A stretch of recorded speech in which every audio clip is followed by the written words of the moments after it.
Thanks to the efforts of business and the energy of entrepreneurship, Russia's economy is demonstrating stability and developing. Despite all the difficulties and the so called external pressure, we achieved significant growth last year. This is significant for our country and the world economy. Last year, the GDP grew by 4.1%, and last year it grew by 4.3%. You have just mentioned the defenders, those who do military work. I must say, and I would like to note this too, I am sorry, I will not interrupt you anymore, but this is very important. These are also people from your working groups. I would like to draw your attention to the fact that if the Kiev authorities are engaged in forced mobilization, they catch people like dogs on the street, and our guys go there voluntarily, they go there themselves. You know, they catch 30,000 people on board, and we get 50,000 to 60,000 people a month. These are people from your working groups as well. We faced this at the turn of 2018 to 2019, when the agricultural sector gained enough momentum for development and began to meet all the basic needs of the Russian food market. And then the agricultural producers told me, just do not let anyone back, because they will come with their huge subsidies. In fact, they are all swindlers. Everyone signs documents within the framework of the World Trade Organization, but they cannot be subsidized. These are open subsidies in huge quantities, and they create huge preferences, including on our market. Now they have stupidly banned their companies from working here. Well, we see that big businesses come to me. They want to come back. Well, for God's sake, please. But here it is very important. Alexei said correctly. First of all, we need to look at how everyone behaves. For example, we have stopped selling furniture. Well, in Belarus, they used to make good furniture. God bless you. And they started doing it here. And not worse, maybe even better.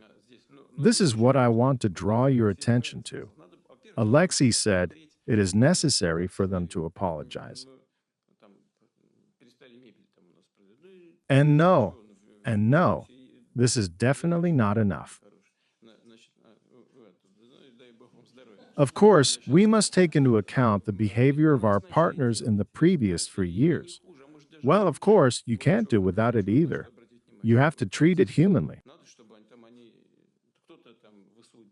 There were companies that did not want to leave. They left with tears, honestly.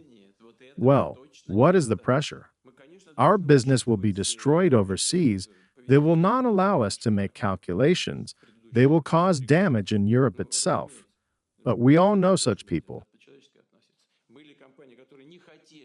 We need to look at all these issues from a pragmatic point of view. Listen to me.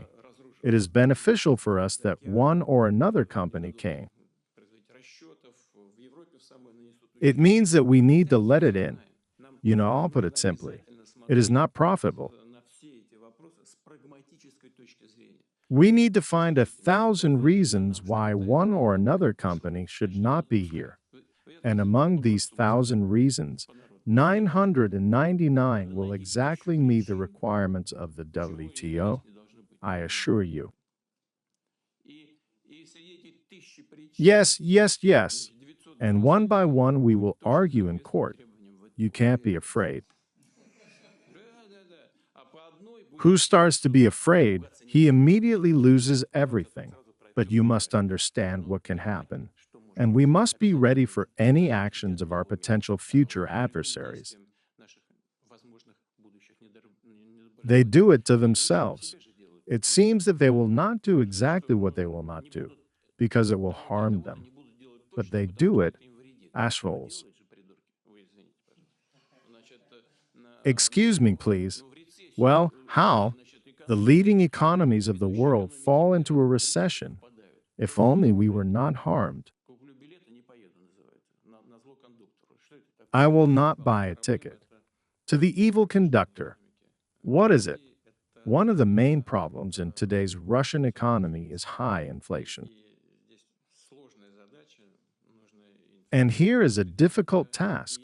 We need to suppress inflation and not create conditions when, as Alexei just said, in order not to freeze the economy itself, we need to make a soft landing that would allow us to achieve a situation in which the central bank would lower the key rate.